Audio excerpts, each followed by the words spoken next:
ಮಾಗಡಿ ತಾಲೂಕಿನ ಜನ ಭಾಳ ಪುಣ್ಯವಂತರು.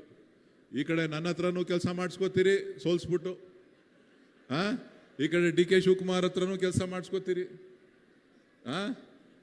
ಬಾಲಕೃಷ್ಣ ಎಷ್ಟು ಬುದ್ಧಿವಂತರು ಅಂತ ಅಂದರೆ ಎಲ್ಲೆಲ್ಲಿ ಕೆಲಸ ಆಯ್ತದೆ ಅಲ್ಲೆಲ್ಲನೂ ಏನೇನು ಬೇಕು ಕತೆ ಕಟ್ತಾ ಇರ್ತದೆ.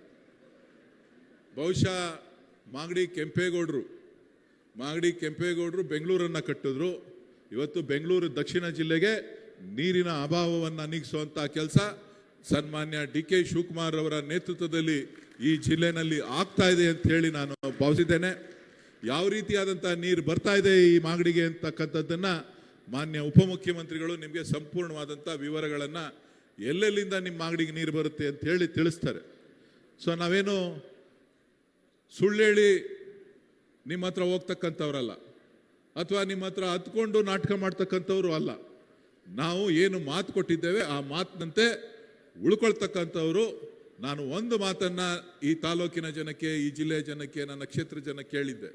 ನಾನೇನು ಮಾತನ್ನು ಸಾರ್ವಜನಿಕವಾಗಿ ಕೊಟ್ಟಿದ್ದೇನೆ, ನಾನು ಸೋತಿದ್ರೂ ಕೂಡ ಅದನ್ನು ಸಂಪೂರ್ಣ ಕೆಲಸಗಳು ಮುಗಿಯೋವರೆಗೂ ಕೂಡ ನಾನು ವಿರಮಿಸೋದಿಲ್ಲ ಅಂತಕ್ಕಂಥ ಮಾತನ್ನು ಹೇಳಿದ್ದೆ. ಖಂಡಿತ ನಿಮ್ಮ ಆಶೀರ್ವಾದ ಮುಂದಕ್ಕಾದರೂ ಇರ್ತದೆ. ನಾನು ನಿಂತ್ಕೋತೀನೋ ಇಲ್ವೋ ಗೊತ್ತಿಲ್ಲ, ಆದರೆ ನಿಮ್ಮ ಸಹಕಾರ, ನೀವೇನು ನನಗೆ ಪ್ರೋತ್ಸಾಹ ತಟ್ಟಿ ನನ್ನನ್ನು ಈ ಭಾಗದಲ್ಲಿ ಆಯ್ಕೆ ಮಾಡಿದ್ರಿ, ಅವರ ಋಣವನ್ನು ಕೊನೆ ಉಸಿರಿರೋವರೆಗೂ ತೀರಿಸುವಂಥ ಕೆಲಸ ಮಾಡ್ತೇನೆ ಅಂತಕ್ಕಂಥ ಮಾತನ್ನು ಈ ಸಂದರ್ಭದಲ್ಲಿ ಹೇಳ್ತಾ, ನಮ್ಮ ಬಾಲಕೃಷ್ಣ ಅವರೆಲ್ಲ ಸೇರಿ ನನ್ನನ್ನು ಬಮೂಲ್ ಅಧ್ಯಕ್ಷರು ಮಾಡಿದ್ದಾರೆ. ಈಗ ಹಾಲು ಮಾರೋ ಕೆಲಸ ಇಟ್ಟಿದ್ದೀವಿ. ದಿನ ಹಸು ಕಟ್ಟ್ರಿ, ಹಾಲು ಮಾಡ್ರಿ, ಏನೋ ಮೊಸರು ಮಾರ್ರಿ, ತುಪ್ಪ ತಗೊಳ್ಳಿ, ಬೆಣ್ಣೆ ತಗೊಳ್ಳಿ ಅಂಥೇಳಿ ಆ ಕೆಲಸನ ಮಾಡ್ತಾಯಿದ್ದೀವಿ. ಸೊ ಖಂಡಿತ ಆ ರೈತರಿಗೆ ನ್ಯಾಯ ಒದಗಿಸುವಂಥ ಕೆಲಸ ಆ ಒಕ್ಕೂಟದಿಂದ ನಾನು, ನಮ್ಮ ರಾಜಣ್ಣವರು ಉಪಾಧ್ಯಕ್ಷರು, ನಮ್ಮ ನಿರ್ದೇಶಕರಂತ ಅಶೋಕ್ ಅವರು, ನಮ್ಮ ಬಮೂಲ್ನ ಮಾಜಿ ಅಧ್ಯಕ್ಷರು ನರಸಿಂಹಮೂರ್ತಿ ಇಲ್ಲೆಲ್ಲ ಇರಬೇಕು ಅಂತ ಕಾಣಿಸ್ತದೆ. ಇಲ್ಲ, ನರಸಿಂಹಮೂರ್ತಿಯವರ ಏನು ಅವರೆಲ್ಲ ಕೂಡ ಭಾಳ ಶ್ರಮವಹಿಸಿ ಕಾರ್ಯಕ್ರಮಗಳನ್ನು ಮಾಡಿದ್ರು. ಅದನ್ನು ಮುಂದುವರ್ಸ್ಕೊಂಡು ಹೋಗ್ತಾ ಇದ್ದೀವಿ. ಇನ್ನೂ ಹೆಚ್ಚಿಗೆ ಒಳ್ಳೆ ರೀತಿಯಲ್ಲಿ ನಿಮಗೆ ನ್ಯಾಯವನ್ನು ಕೊಡಿಸುವಂಥ ಕೆಲಸವನ್ನು ಖಂಡಿತ ಮಾಡ್ತೇವೆ ಅಂತಕ್ಕಂಥ ಮಾತನ್ನು ಈ ಸಂದರ್ಭದಲ್ಲಿ ಹೇಳ್ತಾ, ಸಾಕಷ್ಟು ವಿಚಾರ ಇದೆ ಮಾತನಾಡಲಿಕ್ಕೆ. 2 ಕಾಲ ಆಗೋಗಿದೆ, ನಿಮಗೂ ಹೊಟ್ಟೆ ಹಸಿತಾ ಇರಬೇಕು. ಶಿವಕುಮಾರ್ ಅವರು ಮಾನ್ಯ ಉಪಮುಖ್ಯಮಂತ್ರಿಗಳು ಕೂಡ ಮಾತನಾಡಬೇಕಾಗಿರೋದ್ರಿಂದ ನಾನು ಹೆಚ್ಚಿಗೆ ಮಾತನಾಡಲಿಕ್ಕೆ ಹೋಗೋದಿಲ್ಲ. ಮುಂದೆ ಬೇರೆ ಸಂದರ್ಭದಲ್ಲಿ ಮಾತನಾಡ್ತೇನೆ.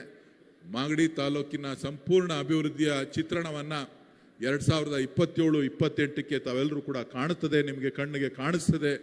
ಎಲ್ಲ ಕೆಲಸ ಕಾರ್ಯಗಳು ಕೂಡ ಇವತ್ತೇನು ರಸ್ತೆ ನೀವು ನೋಡಿದ್ರಲ್ಲ, ರಸ್ತೆ ಯಾವ ರೀತಿ ಮಾಗಡಿ ಪಟ್ಟಣದಲ್ಲಿ ಅಭಿವೃದ್ಧಿ ಆಗ್ತಾ ಇದೆ. ಮಾಗಡಿ ಪಟ್ಟಣ ಮಾತ್ರ ಅಲ್ಲ, ಹಳ್ಳಿಗಳಲ್ಲೂ ಕೂಡ ರಸ್ತೆಗಳು ಅಭಿವೃದ್ಧಿ ಆಗ್ತಾ ಇದೆ. ಜೊತೆ ಅದೇ ರೀತಿ ಬೇರೆ ಬೇರೆ ಕ್ಷೇತ್ರಗಳಲ್ಲೂ ಕೂಡ ಜಿಲ್ಲೆನಲ್ಲಿ ಇವತ್ತು ನಮ್ಮ ತಾಲೂಕಿನಲ್ಲಿ, ಮಾಗಡಿ ತಾಲೂಕಿನಲ್ಲಿ ಸುಮಾರು 1,000 ಕೋಟಿಗೂ ಹೆಚ್ಚು ಅನುದಾನ ಕೆಲಸ ನಡೀತಾ ಇರಬೇಕು ಅಂತ ಕಾಣಿಸ್ತದೆ. 1,000 ಕೋಟಿ ನಡೀತಾ ಇದೆಯಾ? ಜಾಸ್ತಿ ಆಯ್ತಾ ಇದೆಯಾ? ಜಾಸ್ತಿನೇ ಆಯ್ತಾ ಇರಬೇಕು ಅಂತ ಕಾಣಿಸ್ತದೆ. ಹೇಳಕ್ಕೂ ಭಯ ನಮಗೆ. ಯಾಕೆ ಅಂತ ಅಂದರೆ ಪಕ್ಕದವ್ರು ಗಲಾಟೆ ಮಾಡ್ತಾರೆ, ಅವ್ರ ಕ್ಷೇತ್ರದಲ್ಲಿ ಕೆಲಸ ನಡೀತಾ ಇದೆ, ನಮ್ಮ ಕ್ಷೇತ್ರದಲ್ಲಿ ಕೆಲಸ ನಡೀತಾ ಇಲ್ಲ ಅಂತ. ಸೊ ಹಾಗಾಗಿ ಡಿ ಕೆ ಶಿವಕುಮಾರ್ ಅವರ ಗುರಿ ಬೆಂಗಳೂರು ದಕ್ಷಿಣ ಜಿಲ್ಲೆ ಇಡೀ ರಾಜ್ಯಕ್ಕೆ ನಂಬರ್ 1 ಜಿಲ್ಲೆ ಆಗಬೇಕು ಅಂತಕ್ಕಂಥ ಕನಸನ್ನು ಇಟ್ಕೊಂಡಿದ್ದಾರೆ. ಖಂಡಿತ ನಿಮ್ಮ ಆಶೀರ್ವಾದದಿಂದ ಆ ಒಂದು ಕೆಲಸ ಆಗ್ತದೆ ಮುಂದಿನ ದಿನಗಳಲ್ಲಿ ಅಂತಕ್ಕಂಥ ಮಾತನ್ನು ಈ ಸಂದರ್ಭದಲ್ಲಿ ಹೇಳ್ತಾ, ತಮ್ಮೆಲ್ಲರೂ ಕೂಡ ಯುಗಾದಿ ಹಬ್ಬದ ಶುಭಾಶಯಗಳನ್ನು ತಿಳಿಸಿ ನನ್ನ ಮಾತನ್ನು ಮುಗಿಸ್ತೇನೆ. ಜೈ ಹಿಂದ್, ಜೈ ಕರ್ನಾಟಕ.